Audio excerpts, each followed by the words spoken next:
안녕하세요. 마인드 씨앗입니다. 오늘은 조용한 아이의 성향에 대해 알아보도록 하겠습니다. 아이는 설명서 없이 태어납니다. 그래서 우리는 매일 아이를 보며 스스로에게 묻습니다. 내가 잘 키우고 있는 걸까? 이 아이는 괜찮은 걸까? 오늘도 조용히 혼자 앉아있는 아이를 바라보다가 나는 이유 없이 마음이 조급해졌습니다. 이 아이는 외로운 걸까? 아니면 그냥 혼자가 편안한 걸까? 아이가 말이 없으면 우리는 먼저 불안해집니다. 친구들과 잘 어울리는지, 상처받고 있는 건 아닌지, 혹시 마음을 닫고 있는 건 아닌지. 부모의 걱정은 사랑에서 시작되지만 그 사랑이 아이의 성향을 오해하게 만들기도 합니다. 나는 아이에게 묻고 싶었습니다. 너는 왜 그렇게 조용하니? 하지만 아이는 그 질문에 쉽게 답하지 못합니다.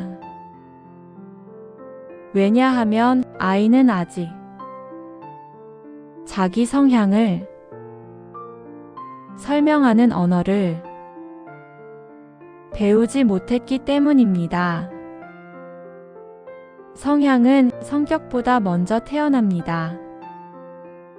어떤 아이는 말보다 생각이 먼저 자라고 어떤 아이는 관계보다 공간이 먼저 필요합니다. 조용한 아이는 감정이 없는 아이가 아닙니다. 감정을 안에서 처리하는 아이입니다. 우리는 종종 표현하지 않는 감정을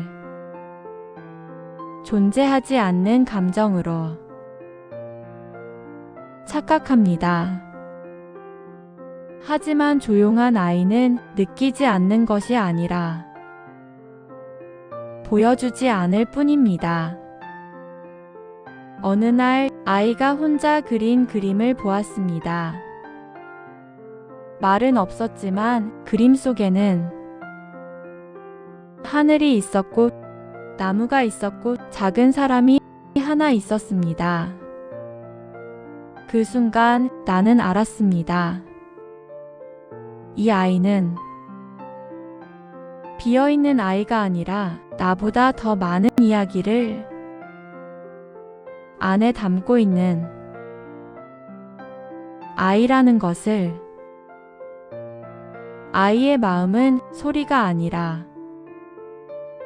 형태로 자라나고 있었던 것입니다. 부모는 아이를 키우는 존재이기도 하지만 아이에게 배우는 존재이기도 합니다. 아이를 이해하지 못할 때마다 우리는 스스로에게 묻습니다. 내가 틀린 걸까? 아이가 틀린 걸까? 하지만 정답은 둘 다 아닙니다. 성향은 틀림이 아니라 다름이기 때문입니다. 조용함은 결핍이 아니라 방식입니다. 느림은 문제가 아니라 속도입니다. 성향은 고칠 대상이 아니라 이해의 지도입니다. 아이를 바꾸려고 하면 아이는 스스로를 부정하게 되고 아이를 이해하려 하면 아이는 자신을 믿게 됩니다. 조용한 아이에게 필요한 것은 말하라는 압박이 아니라 말하지 않아도 괜찮다는 신뢰입니다. 오늘 아이를 다시 한번 바라봐 주세요.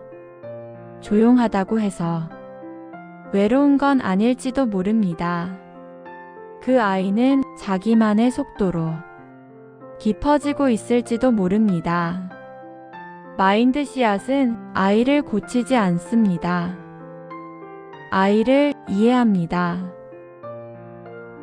아이의 성향은 문제에서 시작되지 않습니다. 이야기에서 시작됩니다. 오늘은 조용한 아이는 외로운 아이일까? 아니면 내면의 이야기를 간직하고 있는 깊은 마음을 가진 아이일까? 에 대해 알아보았습니다.